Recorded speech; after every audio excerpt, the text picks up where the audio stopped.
Sometimes I get the question why my bags are expensive if I'm using recovered leather that I have rescued from luxury brand offcuts, discards during luxury production process here in Italy. Let's get into it. Basically, we've been conditioned to think that waste and trash means that things don't have a value, and that's just not true. I'm gonna show you how I receive the leather from the factories. Yep, just like this in these giant boxes. Each of these boxes weighs about 300 pounds, and they all need to be sorted.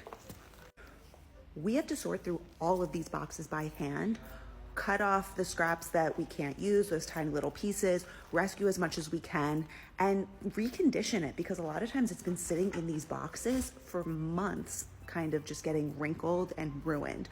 We are working with the factories to rework the way that they just discard these scraps in the future, but that's been 2 years in the making. Getting things to change at a production level is really hard. Here's what the box would look like once it's all sorted. So this is all the same type of leather that we've now rolled up. And as you can see, it's really big pieces.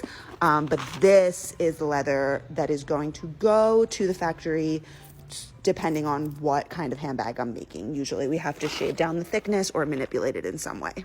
Just the labor alone of transporting these boxes in large trucks, which we have to pay for, and then paying people to sort through all of it adds a immediate cost to this material. Once we repurpose it and are able to reutilize it, now there's a cost involved because of all that labor. For me, you might have noticed that all of my bags are hand woven, macrame braided.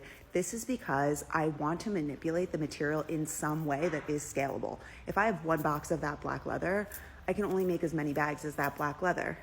However, if I weave and manipulate the materials, I can use lots of different types of leather and kind of get the same bag over and over again, every single one slightly different, but at least it's scalable. That's number one. Number two, I'm also just really inspired by artisanal handcraft, which is why you will see all of our bags that have this braiding, the weaving, the macrame, because in a world that's just continually more automated, I want my products to look like they were made by human hands.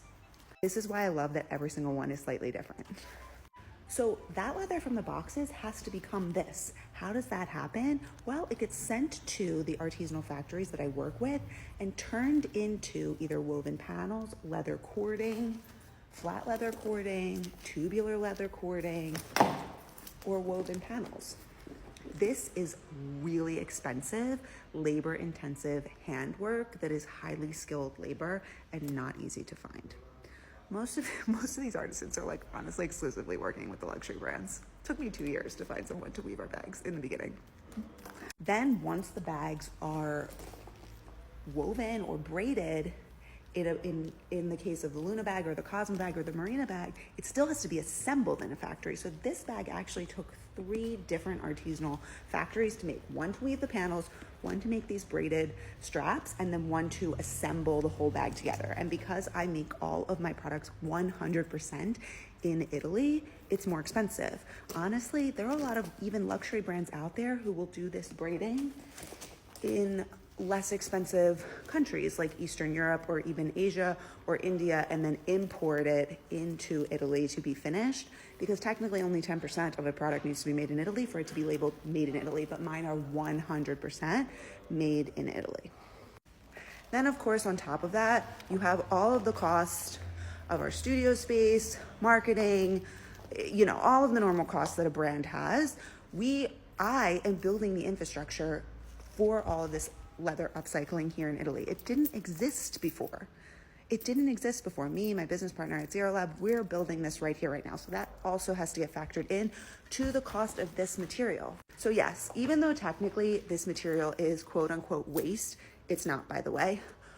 We need to stop immediately assuming that waste has no value, because to me, waste is literally what we call this because we're too lazy to come up with another use for it. It's not waste. It's upcycled luxury handbags, just waiting to happen.